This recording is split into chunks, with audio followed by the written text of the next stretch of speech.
Let me remind you that you're listening to Beyond Belief, and today we're discussing what is happening to the holiest sites of Islam. The area around the Grand Mosque in Mecca is the most expensive piece of real estate in the world. Expensive new hotels are being built to accommodate wealthy visitors, and places once regarded as holy are being bulldozed to make way for them. There are plans to demolish the tomb of the Prophet in Medina. What is driving this programme? And with me are three Muslim scholars, Yaqub Zaki, Mona Siddiqui and Irfan Al-Alawi.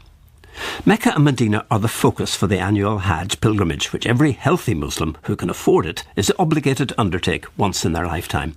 There is a lot of confusion amongst many people that what exactly are you supposed to do at the grave of the Prophet?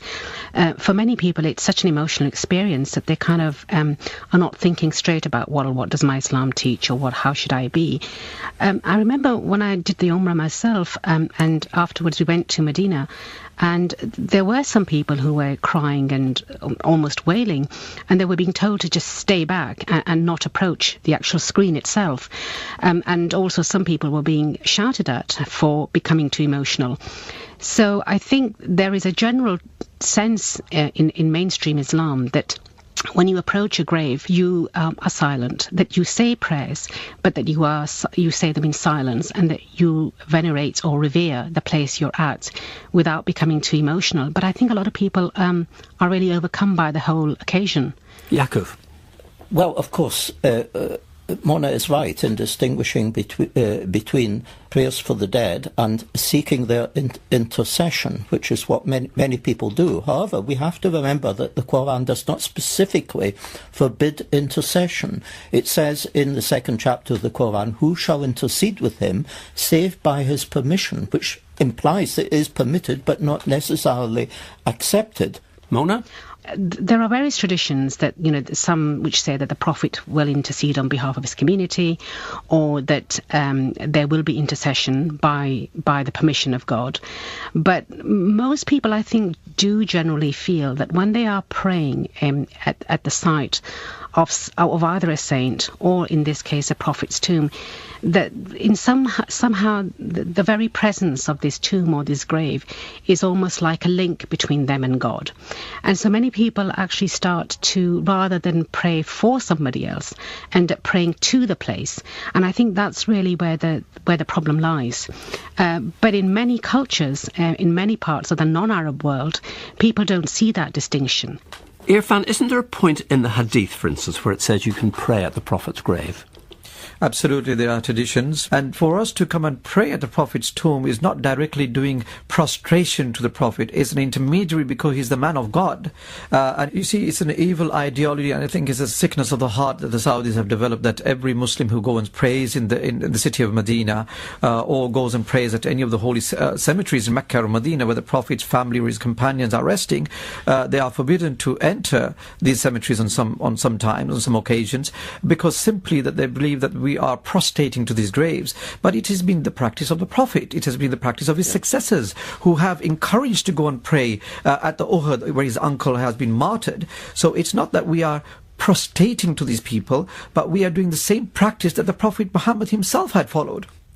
Can we turn to some of the practicalities of the Hajj? And it was raised with the interview with Afrinish, when she said that there was a sense she had that there were two experiences, one for the rich and one for the poor, Yaqub. Yes, there is one law for the rich and another for the poor.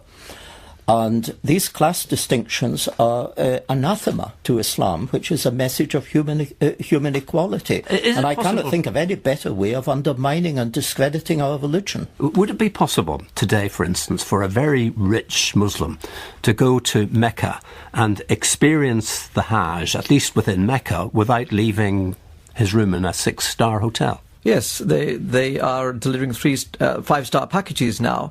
You can fly over, in Mecca and Medina for 3 days, fly in with a chopper. You stay in the clock tower. You don't have to leave to your clock tower. You'll go into the underground subway, which is the underground train, which leads you to Mina and Muzdalifah. You don't intermingle with normal people. You perform your day ritual there, or half a day ritual in the desert, in Mecca, in Medina, in Mina, and then come back. So the idea of the spirituality of you experiencing Hajj with other average or poor people, you've lost that essence. But I suppose, Mona, the argument might be that if a rich person isn't allowed to enjoy Hajj in 5-star conditions, they won't go at all. So it's better they should go in comfort than miss out on the whole experience. There is a perverse logic to this, that do you create an environment where some people who might never have considered doing the Hajj can come and do it now simply because you've created the right kind of luxurious ambience for them. And, you could argue, well, who knows what anybody's intention is.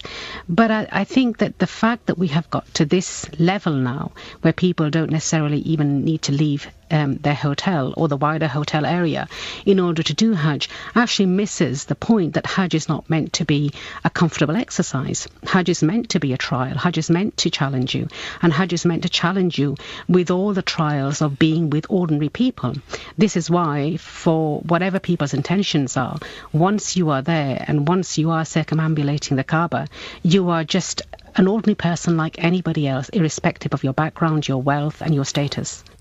What else is driving this development, Irfan? On the face of it, if it was happening in America, you would say it was rampant capitalism. Well, I'm sure it would never be allowed to happen around anywhere near White House or the Vatican. Clearly, this is a systematic destruction, not only for the gain of money or wealth, but particularly anything which is in the way to expand. I'm not against the expansion, but in the West we plan before we expand. In the kingdom, they come with a bulldozer and then, of course, expand. So yes, there is a need for expansion. Yes, we are increasing pilgrims every year. But we can preserve, under the Ottomans, many of the historical sites and the Abbasi period have been preserved. They were not knocked down. The house of Khatija was existing before the Ottomans conquered Mecca. So why is it the house of Saud is insisting that these sites have to be demolished to make way for the towering skyscrapers? And I think the greatest idol we have now standing over Mecca is the clock tower. Yaakov. This expansion began with the quadrupling of the oil prices following the Ramadan War in 1973. Until then, it had just been vandalism, destruction for destruction's sake. And we call it, in Arabic, we call the oil Bula Shaitan, the devil's urine, because the Saudis, with their money, are corrupting everyone. Afrinish's point was that when she was staying in her, what she described as a decent hotel, it took her half an hour to get to the Kaaba because it was some distance removed from the Kaaba. The 5-star hotels costing many thousands of dollars a night are right at the Kaaba, so there is a sense in which you're creating a first and second and third class experience.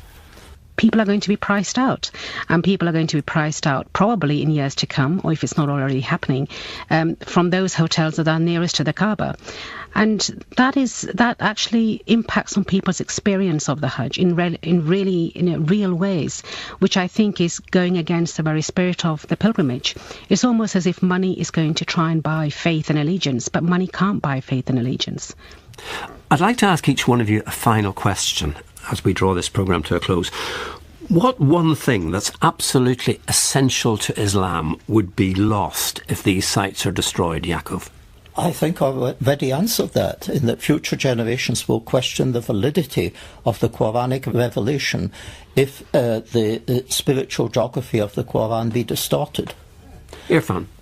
Well, I think if this is all wiped away in the holy two cities, Mecca and Medina, then it becomes a legend. There's no proof left of the Prophet's heritage and where he used to live and where the revelations appeared. Mona. I think the gradual desecration of what for most believers is the ultimate sign of God and hope in the world for most Muslims. Well, there we must leave it. My thanks to Mona Siddiqui, Irfan Al-Alawi and Yaakov Zaki.